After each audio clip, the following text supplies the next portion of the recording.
నమస్తే. నేను మీ Gopi. Welcome back to our channel. ఈరోజు మనతో వచ్చరికి పొలిటికల్ అనలిస్ట్ చిట్టిబాబు గారు ఉన్నారు. సార్ నమస్తే సార్. నమస్తే. సార్ గత కొద్ది రోజులుగా జగన్మోహన్ రెడ్డి ఆంధ్రప్రదేశ్ రాష్ట్ర ప్రజలకైతే కనిపించట్లేదంట. ఆయన ఎక్కడికో బెంగళూరు మళ్ళీ పారిపోయారు.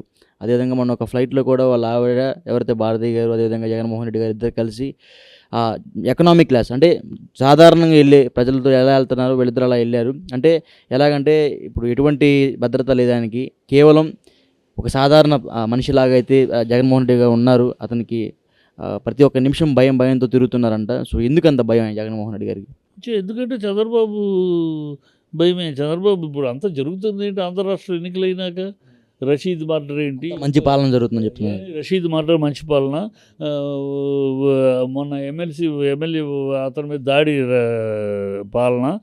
ఇంటి మీదకి వెళ్ళి రాళ్ళు ఇంట్లోకి వెళ్ళి ఆడాలని నెల్లూరులో ఆడాలని మాకు ఓటు వేయలేదని లాగి ఆడాలని కొట్టడం పాలన. ఏ కక్షసాది పాలన జరుగుతుంది. రెడ్ బుక్ పాలన జరుగుతుంది. ఇంకేం జరుగుతుంది? ఏమి జరగట్లేదు. మీరు మీడియానేమో ఏం చేస్తున్నారో ఎవరికి ఏమి వంత పడుతున్నారో తెలియట్లా. హామీలు ఏమైనాయి? సూపర్ 6 అన్నారు.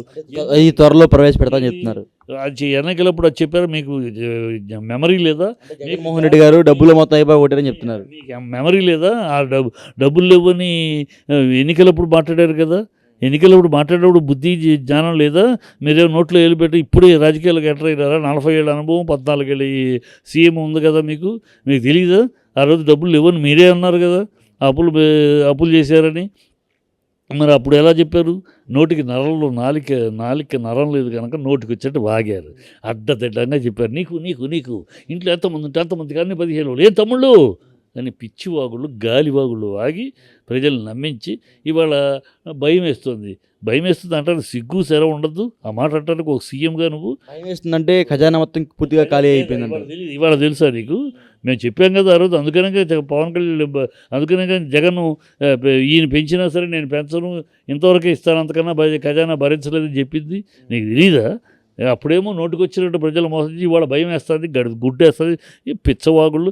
అది పవన్ కళ్యాణ్ 32,000 అమ్మాయిలు మిస్ అయిపోయారు అని అంటాడు. ఒక్కొక్కరు నెమ్మదిగా తీసుకొని వస్తున్నారంట. ఏది నెమ్మదిగా తీసుకొస్తా 5 ఏళ్ళు వచ్చేటప్పటికి ఈ నాటకాలు, డ్రామాలు, అబద్ధాలతో రాజకీయాలకు వచ్చారు, గెలుచుకున్నారు. అరాచకాలతో గెలిచారు. ఇవాళ వచ్చి చేస్తున్నారు అరాచకాలు. అది అడగరు మీరు వాళ్ళ దగ్గర ఏం తిన్నారో ఏం మీకు పంచారో తెలీదు. మీరు ఏమైనా ఈ మీడియా ఏం పొందుతారు? ఎవరు పంచరు. మరి అడగరే. మరి ఎందుకు అడగరయ్యా? మరి ఇంకా జగన్ కనపడలేదు. జగన్ ఏదో బెంగళూరు వెళ్ళాడు. బెంగళూరులో ఉన్నాడు. న్యూస్లో కూడా ఉంది. జగన్ ఏమో జగన్ పట్టుకుని ఎలాడుతూ రాజకీయాలు ఎన్నాళ్ళు చేస్తారయ్యా? జగన్ ఓడిపోయాడు, తన పని తను చూసుకుంటున్నాడు. మీరు ప్రజలకు ఇచ్చిన హామీలు నెరవేర్చారు. జగన్ ఓడిపోయినా సరే జనాల్లో ఉండాలి కదా సార్, ఎందుకంటే అతనే ప్రత్యర్థి కదా. జనాల్లో ఉన్నాడు. 40% ఓట్లు వచ్చినాయి. జగన్ ఏమి 4% ఓట్లు ప్రజలు పంపించాల, 40% ఓట్లు ఇచ్చారు. జనాల్లో ఉన్నాడు. మీకు మళ్ళీ రోజు వెళ్ళి ఏదో సొల్లు వాగుతూ ఉండాలా? మీకు అలవాటు. మేము మీడియా పెట్టుకుని ఏదో ఒకటి వాగుతూ ఉంటారు. దానికోసం జగన్ పేరు వాడుకుంటూ ఉంటారు. జగన్ చెప్పం ప్రజలు చేయమనండి. అడగండి ప్రజలు ఏం చేస్తున్నారు, ప్రజలకు ఇచ్చిన హామీలు ఏం చేస్తున్నారు. మీరు సంపద సృష్టిస్తా అన్నారు. మరి సంపద సృష్టిస్తానని చంద్రబాబు నాయుడు గారు గవర్నమెంట్ సెక్యూరిటీస్ తాకట్టు పెట్టి 7,000 కోట్లు ఎందుకు తెచ్చుకున్నారు? మళ్ళీ పోర్టుల నాట్లు తాకట్టు 10,000 కోట్లకి ఎందుకు పెట్టారు? అప్పులు తీసుకురావటమే సంపద సృష్టిస్తామా? మీరు సంపద సృష్టిస్తానని కదా మీటింగ్లో మాట్లాడారు. నాకు తెలుసు సంపద సృష్టించడం అని. ఇదేనా సంపద? ఆయన అప్పులు తీసుకొస్తేనేమో అప్పుల రాష్ట్రం చేశారని. మీరు అప్పులు తీసుకొస్తే అప్పుల రాష్ట్రం అవదా? ఆయన సంక్షేమ పథకాలు చేస్తే శ్రీలంక అవుద్ది. మీరు అంతకన్నా రెట్టింపు. ఆయన 67,000 కోట్లు 67,000 కోట్లు ఆయన చేస్తుంది. మీరు 1,70,000 కోట్లు మీరు చేస్తున్నారు. అది శ్రీలంక అవ్వదా? ఏం పిచ్చి వాగుళ్ళు వాగి జనాలను మభ్యపెట్టి జనాలను మోసపుచ్చి ఆ 32,000 మంది అమ్మాయిలు పోయారని పవన్ ఒకడు వాగేసి నీతి రీతి నిజాయితీగా రాజకీయాలు చేస్తారని పవన్ సిగ్గు సెర ఉండదు. ఇవాళ 32,000 మంది కాదు, పచ్చి అబద్ధం అది పార్లమెంట్లో తేల్చారు అబద్ధం అది. మొత్తం 49,000 మంది 2014 నుంచి 2024 దాకా 49,000 చిల్లర అమ్మాయిలు మిస్ అయ్యారు. అందుట్లో అందరినీ రికవర్ చేసాం. ఇంకో 7,000 మంది రావాలి. 7,000 మంది ఒక ఆంధ్రప్రదేశ్ సంబంధించిన వాళ్ళు కదా, మొత్తం దేశం సంబంధించిన వాళ్ళు. ఇందులో కూడా చాలామంది వాళ్ళు సెటిల్ చేసుకున్నారు, కానీ మా దాకా రాలేదు. 32,000 మంది పచ్చి అబద్ధం, పచ్చి పుకారు, ఎన్నికల కోసం వాడుకున్న మాట అని చెప్పి పార్లమెంట్లో తేలిస్తే దానికి క్షమాపణ చెప్పొద్దు పవన్ కళ్యాణ్. నేను తప్పు, నాకు ఎవడో ఆఫీసర్ చెప్పిన దౌర్భాగ్య మాట విని నమ్మి నేను చెప్పాను అని క్షమాపణ చెప్పాలా ప్రజల ముందు. ఎవరితో చెప్పుతో కొడతాను, ఎవరితో ఆ చెప్పుతో తను కొట్టుకుని ప్రజలకు క్షమాపణ చెప్పాలి. నేను అబద్ధం చెప్పాను, నీతిగా రీతిగా. ఆయన అబద్ధం చెప్పలేదు, ఎవరో ఒక ఆఫీసర్ చెప్తే చెప్పారంట. ఆఫీసర్ చెప్పినా నెలది. ఇప్పుడు ఏదో అబద్ధం ఆఫీసర్ చెప్తే నమ్మేస్తావా? నువ్వు రాజకీయ నాయకుడు ప్రజల కోసం నమ్మేస్తావు. ఎవడో ఏదో చెప్తాడు, నేను చెప్తాను, నేను ఏదో చెప్పేది నువ్వు చెప్పేస్తావా?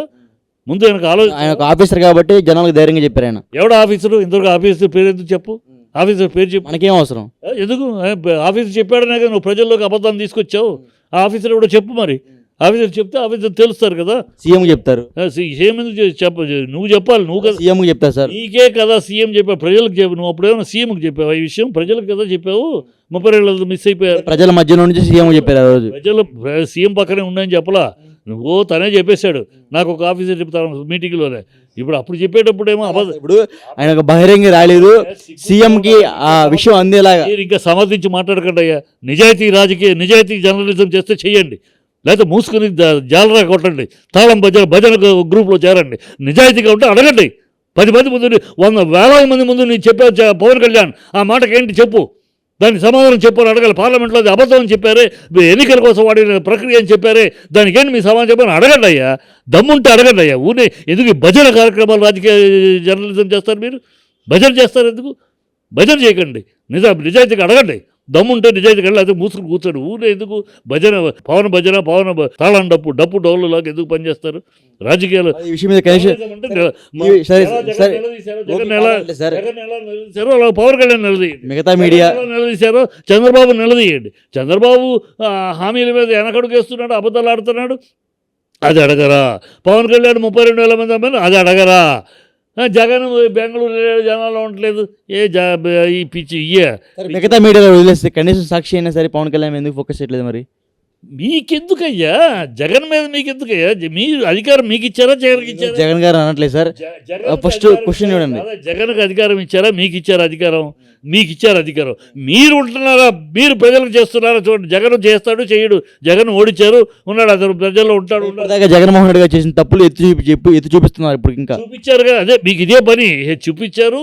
జనాలు మీ అబద్ధాలని మోసాలని నమ్మారు, ఫాల్స్ ప్రామిసులు నమ్మారు, మిమ్మల్ని గెలిపించారు. ఇంకా జగన్ చెప్పేందుకు ఎందుకు అంటున్నా? నమ్మించారు కదా, ఓడి గెలిచారు కదా. ప్రజలుగా మీరు చెప్పింది ఈ చెయ్యండి. ఇంకా జగను అక్కడ ఉన్నాడు. జగన్ పేరు చెప్పుకుని ఎన్నాళ్ళు బతికేస్తారు? జగన్ జపం చేస్తూ ఎన్నాళ్ళు బతికేస్తారయ్యా మీరు రాజకీయ జగన్ జపమేనా? మీరు ప్రజలకు చెప్పిన మాటలు చెప్పండి. 3 నెలలు అవుతుంది ఇప్పటికేంటి? అప్పులు తీసుకొచ్చారు. అమరావతి సంగతి ఏంటి? స్పెషల్ స్టేటస్ సంగతి ఏంటి?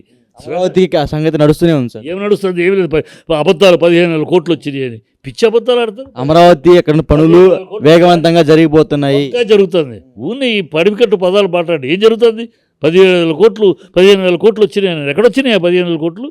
గ్రాంట్ అయితే వచ్చినట్టు చెప్పాలయ్యా. అది లోన్ ఫెసిలిటీ. ఈయన పిచ్చి అబద్ధాలు ఆడతారు. మీడియా చేతిలో వద్దు కదా అని మీ చేతిలో మీలాంటి వాళ్ళు కూడా డోలు డప్పలాగా తయారైతే అలాగా మాట్లాడతారు. పచ్చి అబద్ధాలు మాట్లాడి నిలదీసే దమ్ము ధైర్యం లేదు మీకు. జగన్ ఓడిపోయాడు, జగన్ వెళ్ళు ఎక్కడికి వెళ్తారు? తప్పు చేస్తే మీడియా అందరిని నిలదీస్తారు సార్. ఏం నిలదీయట్లా మీరు? ఇవాళ మీడియా నిలదీస్తే పవన్ కళ్యాణ్ నిలదీయాలి. 32,000 అమ్మాయిలు అని ఇంత ప్రజలు నమ్మించి పవన్ కళ్యాణ్ మీకంటే ఎందుకు అంత కక్ష? కక్ష కాదు, అబద్ధాలు ఆడి రాజకీయాలు చేస్తున్నాడు. నేను నీతి నిజాయితీ అని, నీతి లేదు రీతి లేదు నిజాయితీ లేదు అతను రాజకీయంలో. అందుకని అడుగుతున్నాను, నువ్వు అంత నీతి నిజాయితీ అన్నాడు, ఖచ్చితంగా నువ్వు నిలబడాలి. అబద్ధాలు చెప్పి ప్రజలు మోసం చేసి అబద్ధాల మాటలు చెప్పి ఆడవాళ్ళలో ఒక ఎమోషన్ క్రియేట్ చేసి ఓట్లు సంపాదించుకుని గెలిచి ఇవాళ అది అబద్ధం తేలినాక కనీసం సమాధానం ఏదో నాకు ఆఫీసర్ చెప్పిన పొరపాటు క్షమాపణ, నన్ను క్షమించండి, నేను తప్పు చెప్పాను అంటే ప్రజలను మభ్యపెట్టడానికి ఇష్టం వచ్చిన అబద్ధాలు ఆడి అదే రాజకీయం, అదే మీ రాజకీయం, అదే నీతి నిజాయితీ అంటే. ఈ ఎన్నికలప్పుడు ఇష్టం వచ్చిన హామీలు వచ్చి ఇప్పుడేమో డబ్బులు లేవు, ఒక సంవత్సరం పాటు సమీక్ష చేసి ఆ తర్వాత ఆలోచిస్తా ఒకడు అంటాడు, 3 గ్యాసులు ఇవ్వలేమని ఇంకొకడు అంటాడు, 4 మీ నలుగురు 5 అని వాగి, ఏం తమ్ముళ్ళు ఏం మీ కడుపు గ్యాస్ లేకపోతే కడుపు మీ పొగతోటి మీ ఆరోగ్యం జరగకుంటాం 4 అని వాగిన వాళ్ళందరూ ఇవ్వలేము, మేము వాళ్ళ కాదు మాకు కుదరదు అని అంటే సిగ్గు, శరం, మానం, అభిమానం, రోషం, పౌరుషం, ఉచ్చం, నీచం, నీతి, నిజాయితీ ఉండదంటే మీకు ఈ రాజకీయాలు చేసే వాళ్ళకి వీళ్ళకి ఈ కూటమికి సిగ్గు ఉండదు. ఎంత దూరానికైనా అబద్ధాలు ఆడటానికి, ఎంత దూరానికైనా క్షుద్ర రాజకీయాలు చేయడానికి సిద్ధపడతారా? అంటే మీరు జగన్మోహన్ రెడ్డి గారు ఇండైరెక్ట్గా బాగా సపోర్ట్ చేస్తున్నారు. నేను జగన్ బాగా చేస్తున్నారు. రెడ్డి సపోర్ట్ బాగా చేస్తున్నారు సార్. జగన్ రెడ్డిని ఎలా తిట్టామో, జగన్ రెడ్డి తప్పుని ఎలా ఇప్పుడు మాట్లాడామో తిట్టలేదు, నేను వెంటనే ఉన్నా. గత 3 సంవత్సరాల నుంచి మిమ్మల్ని ఫాలో అవుతున్నా. ఏ రోజు మీ జగన్మోహన్ రెడ్డి గారి వ్యతిరేకంగా ఎప్పుడు మాట్లాడలేదు. మీరు కేవలం కూటమి గవర్నమెంట్కి వ్యతిరేకంగా మాట్లాడుతున్నారు. మరి ప్రత్యేకంగా అందరికి ప్రతి ఒక్క వ్యూవర్స్ వస్తూనే ఉన్నారు. కాదు నేను వాళ్ళ తరపు వీళ్ళ తరపు ఈ వాళ్ళ నేను అడిగే దాంట్లో నిజం ఉందా, నేను అడిగే దాంట్లో న్యాయం ఉందా చెప్పు. నేను జగన్ అంటే వీళ్ళని విమర్శిస్తే జగన్ సపోర్ట్ చేసినట్టు, జగన్ విమర్శిస్తే వీళ్ళని సపోర్ట్ చేసినట్టు ఈ క్షుద్ర జర్నలిజం వద్దు. నేను అడిగే దాంట్లో, నేను అడిగిన ప్రశ్నల్లో నిజాయితీ ఉందా, నేను అడిగిన ప్రశ్నల్లో వ్యాలిడా కాదా చెప్పు. నేను అడుగుతున్నాను 32,000 మంది అమ్మాయిలు అని చెప్పి ఆడవాళ్ళందరినీ భ్రమలోకి తీసుకెళ్ళి ఓట్లు వేయించుకున్నావు కదా పవన్ కళ్యాణ్, అది అబద్ధమని పార్లమెంట్లో తేలింది. ఇప్పుడు దీనికి నీ సమాధానం చెప్తావా లేదా? చెప్పాల్సిన అవసరం బాధ్యత ఉందా లేదా? నేనేదో చెప్పారు కనకదారి అంటావా? అదే నువ్వు చేయదలుచుకున్న రాజకీయం, అదే నేను అనుకున్న నీతి అదే చెప్పాలి. ఇది కరెక్టా అడగాల్సింది కాదా? నువ్వు 6 హామీలు సూపర్ 6 అని నువ్వు, నీ ఎమ్మెల్యే రామానాయుడు మీరందరూ వీడియోలు ఉన్నాయి కదా, మీ ఇంట్లో ఎంతమంది ఉన్నారు, నువ్వెంత, నీకు కూడా 15 అని మీరు మాట్లాడలేదా? మీరు ప్రజలను అలా ఒప్పించలేదా? అమ్మ మీ గుండె పొగలు వెళ్ళిపోయి మీ గుండె చెడిపోతుంది, దానికోసం ఇస్తున్నాం అని చెప్పలేదా మీరు ప్రజల దగ్గరికి వెళ్ళి? ఇవాళ ఎలా అంటారు అదే మాట 3 నెలల్లో ఎలా తిప్పుతారు అంటే మీకు తెలియదు అంటారు. మీరే కొత్తగా రాజకీయాలకు అడుగుపెట్టారు ఇవాళ చంద్రబాబు. 40 ఏళ్ళు ఉన్నాం, 14 ఏళ్ళు అంటే ట్రెషరీ ఏంటి, దాంట్లో ట్రెషరీలో ఎంత ఉంటుంది, మన దగ్గర ఖజానాలో ఏముంది తెలియకుండానే ఖజానా ఖాళీ అయిపోయింది, ఖజానా అప్పులు పాలైందని మాట్లాడతావా నువ్వు? ఎలా మాట్లాడతావు? 100 కోట్లు ఇవాళ ఖజానా కాదు. నేను అడిగారు కూడా అప్పుడు, ఏమండి ఇప్పుడే మీరు ఖాళీ అయింది ఏమి అప్పుల్లో ఉందంటారు, మీరు సంపద సృష్టిస్తాను, ఐ నో సంపద ఎట్లా సృష్టించాలో నాకు తెలుసు, నేను సృష్టిస్తాను అని ఏం చెప్పావు? ఏం సృష్టిస్తున్నావా నువ్వు? 7,000 కోట్లు గవర్నమెంట్ సెక్యూరిటీని పెట్టి అప్పు తెస్తావా? 10,000 కోట్లకి మళ్ళీ టెండర్ పెడతావా? అప్పులు పెట్టి సంపద సృష్టిస్తావా? ఇదే నువ్వు చేసే మోసపు మాటలు. అడగదు ఓట్లు తిన్నావు కదా, ఓట్లు సంపాదించుకున్నావు కదా ఈ మాటలు చెప్పి. అవి అడిగితే జగన్ సపోర్టు, గడిదిగుడ్డు సపోర్టు ఏం మాట్లాడతారే? Okay, thank you sir.